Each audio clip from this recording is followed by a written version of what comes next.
அன்பானவர்களே, தினம் ஒரு தூதன் மொழியாக சந்திக்கிறேன். இயேசு கிறிஸ்துவின் நாமத்தினால் உங்களை நான் வாழ்த்துகிறேன். இந்த நாளிலே எஸ்தர் 9வது அதிகாரம் 1வது வசனத்தினுடைய கடைசி ஒரே ஒரு வரி, காரியம் மாறுதலாய் முடிந்தது என்று.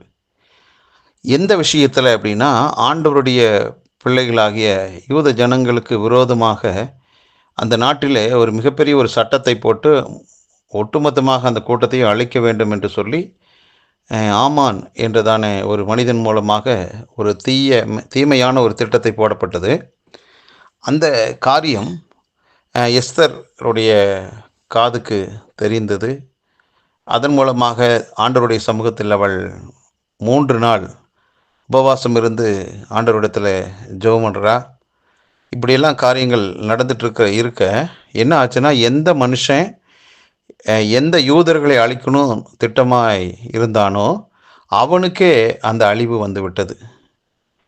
அதான் காரியம் மாறுதலாய் முடிவடைந்தது. இன்றைக்கு ஆண்டவர் நமக்கு கொடுக்கின்ற ஒரு நல்ல தூது, நல்ல செய்தி.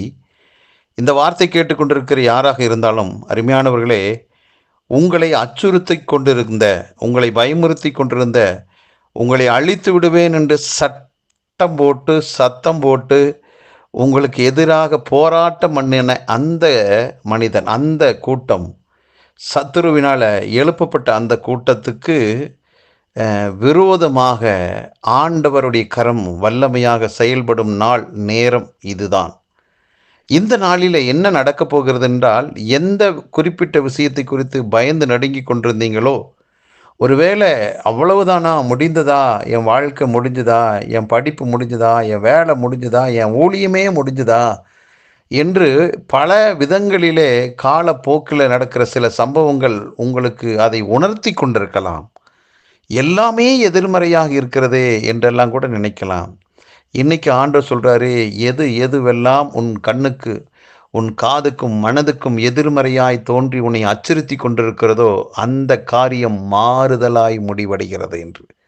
அப்போ உனக்கு எதிராக எய்யப்பட்ட அத்தனை அம்புகளும் இனி உனக்கு ஆசீர்வாதமான மாலையாக உங்கள் கழுத்தில் விழப்போகிறது.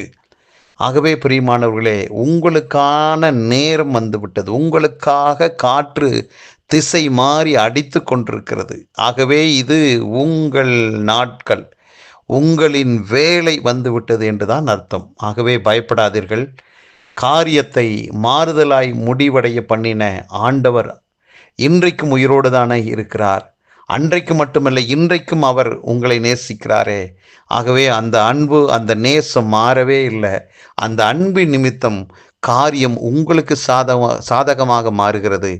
நீங்கள் அந்த குறிப்பிட்ட விஷயத்தில் பயமுறுத்தி கொண்ட, அச்சுறுத்தி கொண்டிருந்த அந்த குறிப்பிட்ட விஷயத்தில் நீங்கள் வெற்றி காணப் போகிறீர்கள்.